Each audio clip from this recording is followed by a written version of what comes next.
Hey guys, welcome to another 3-Minute Thursday. It is gross and rainy here in Atlanta today, so I wanted to take a little bit of time to talk to you about something that was recommended to me by Samuel on our community page on YouTube. That is how to stay connected to the internet when you are out sailing or just living on your boat. I remember this is one of the biggest roadblocks that we had when we were planning on living aboard because we knew that we were going to need reliable internet. So today I'm going to share our experience, both from when we were living on the East Coast of the United States and when we were in the Bahamas. Without any further ado, let's go ahead and put 3 minutes on the clock and see how fast I can get through this. All right, when you live on a boat, you have said goodbye to wired internet connections. You are living in the clouds now. So there's a couple of different options that you have available to you, and it's really going to depend on your docking situation. The simplest solutions come when you're docked in a marina. They're likely gonna have Wi-Fi for you that you can connect to. And from what I've seen, the speeds are great, the service is reliable, and there's not an extra charge added onto your slip. It's just included in your nightly rate. Now, things tend to get a little bit more complicated when you're either on a mooring ball or you've dropped the hook somewhere.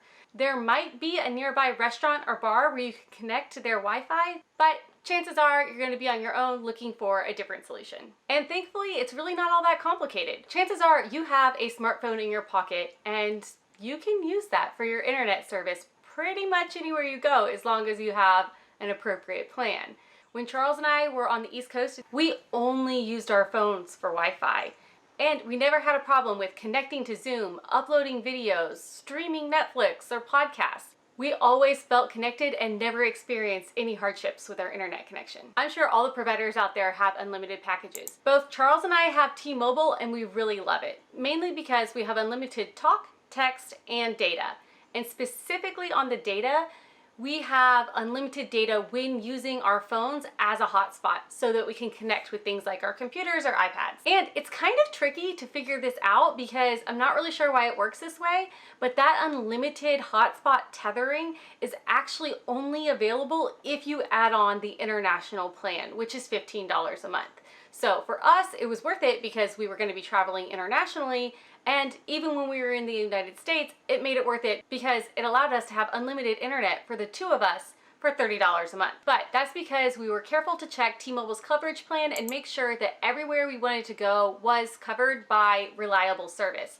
You might be thinking, wait a minute, you only use your cell phones for internet? While that is true for while we were on the hook in the United States, we did opt for a different option while we were in the Bahamas.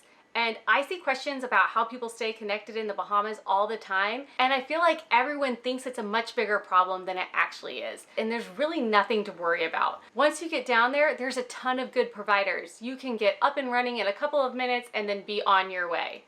What we chose to use was Alive. I think it's Alive, so that's what I'm gonna say. Their service was phenomenal. We had unlimited data for the entire Bahamas for $140 a month.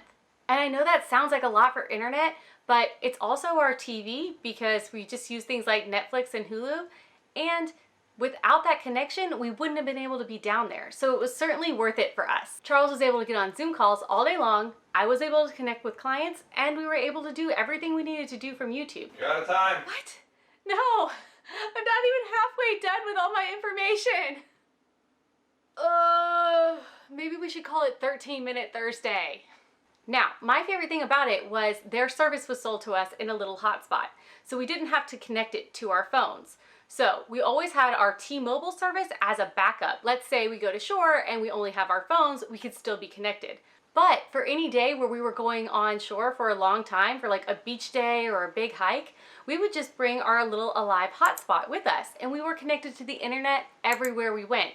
Now, sometimes that's a good thing, and sometimes we just chose to leave it on the boat and get disconnected for a while. Speaking specifically about Alive service, I have to say it was just phenomenal. The whole time we were there, that's 5 months, we only found one little anchorage where service wasn't great, and we just went around the corner to the next bay or key, and everything was great. We were connected, back on Zoom, doing work in no time. So they really do have great coverage and speeds, except for in the park, which if you know anything about the geography of the Bahamas, it's just kind of a known factor. You're not going to get great cell service in the park or great internet service in the park. And because that's the way it was designed, they don't have any towers nearby, and it is really just a nature preserve. And let me tell you what, it's a fantastic experience and a great place to disconnect.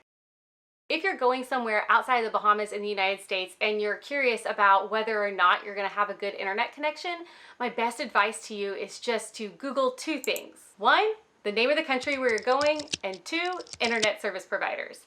At that point, just do a quick peruse of their page, see what sort of data plans they have, what sort of packages they have, and look at their coverage maps. Once you do that, you'll have a really good understanding of how well you can stay connected in that country. Those are the two ways that we stay connected once we've gotten to where we're going. But I know a lot of people are always curious about satellite, and yes, we do have a satellite connection on the boat. It's our Iridium Go. I highly recommend that anybody that goes on a passage or a sailing has access to something like the Iridium Go. This is a satellite connection that goes fairly slowly, very slowly. Think back to the days of dial-up, or maybe worse. You've got mail. But speed isn't the point. You're not using this connection to surf the internet. You're using these connections for something like downloading your weather forecast, sending or receiving texts with valuable information, or in case of emergency. Wilson! Wilson! There are high-speed satellite options that are available for boats, but they're really expensive, like thousands of dollars a month expensive.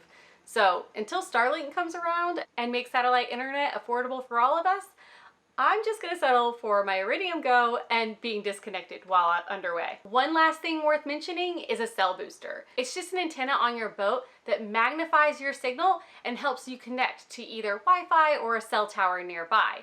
We actually have one on the boat, but we've never bothered to turn it on because we've never really needed to. But my understanding is that you would pick up a SIM card from a local provider like Alive or BTC in the Bahamas, plug it into your booster, and then boom, you're connected with a super high power antenna. Before I get into today's bloopers, I just want to say thank you to Samuel again for the awesome suggestion for a video. If you have a suggestion for a future video, please put it in the comments below. If you liked this video, give it a thumbs up, and we'll see you on Sunday for a new vlog. Bye guys. Wow. I wonder if the microphone picked that up. I wouldn't be surprised. Radar just tooted. Before I get into What? What are you looking at? Oh my god. You're beautiful. You're beautiful. Because, wait, is that the air conditioner? It's raining. Can you guys hear that? It's just raining, but it's never gonna stop raining, so I have to film today. I don't think I got that key thing right even once when we were in the Bahamas. Always call it a K. I mean, it's spelled C-A-Y. Why you call it K-E-Y?